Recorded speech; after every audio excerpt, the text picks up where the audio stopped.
சத்யா, என்ன? உன்கிட்ட கொஞ்சம் பேசணும் சத்யா. உங்ககிட்ட பேச எனக்கு விருப்பம் இல்ல.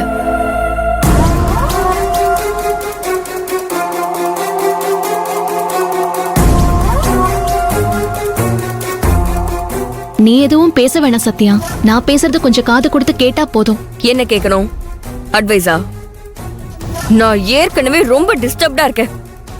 நீங்க வேற ஏதாவது சொல்லி என்ன டார்ச்சர் பண்ணாதீங்க. என்னோட இமோஷன்ஸையும் ஃபீலிங்ஸையும் கொஞ்சம் புரிஞ்சுக்கோங்க. பேசாம போயிடுங்க. உன் எமோஷன்ஸையும் ஃபீலிங்ஸையும் நான் புரிஞ்சுக்கலன்னு நினைக்கிறியா? நான் மட்டும் இல்ல, இங்க இருக்கிற எல்லாருமே அதை புரிஞ்சுக்கிறோம், அதை மதிக்கிறோம். சும்மா சொல்லாதீங்க. என் மனசு தெரிஞ்சிருந்தா, என் நிலைமை புரிஞ்சிருந்தா, ஆரத்தி எடுக்கிறேன்னு அந்த தட்டை கொண்டு வந்து என் முகத்துக்கு முன்னாடி நீட்டுவீங்களா? வலது கால் எடுத்து வச்சு வான்னு சொல்லி சம்பிரதாயத்தை சொல்லுவீங்களா? இப்ப என்ன, விளக்கேத்தி பால் பழம் சாப்பிடணுமா?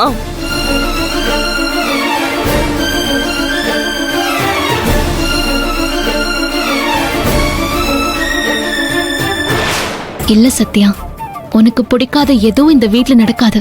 இந்த தாலியே என் கழுத்துல எனக்கு பிடிக்காம ஏறினது தானே.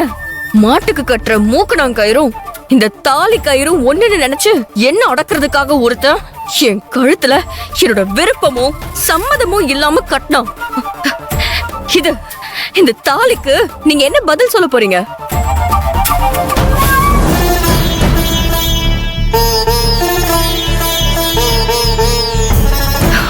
சொல்லுங்க. நீ என்கிட்ட என்ன பதில் கேக்குற சத்யா? இந்த தாலிக்கான பதிலும் தீர்வும் உன்கிட்ட தானே இருக்கு. உன் முன்னாடி 2 வழி இருந்துச்சு. அந்த 2 வழியையும் உனக்கு எடுத்து சொல்லி நீ அதுல எந்த வழியில போறன்னு நீயே முடிவு பண்ணிக்கொண்டான நான் போலீஸ் ஸ்டேஷன்ல சொன்னேன். கார்த்தி உன் கழுத்துல கட்டாய தாலி கட்டினதுக்கு தண்டனையா? அவன் மேல நீ கம்ப்ளைண்ட் கொடுத்திருந்தனா அவன் ஜெயிலுக்கு போயிருப்பான். ஆனா நீ அப்படி பண்ணலையே சத்யா. அவன் மேல கம்ப்ளைண்ட் கொடுக்கலன்னு நீதான் முடிவெடுத்த.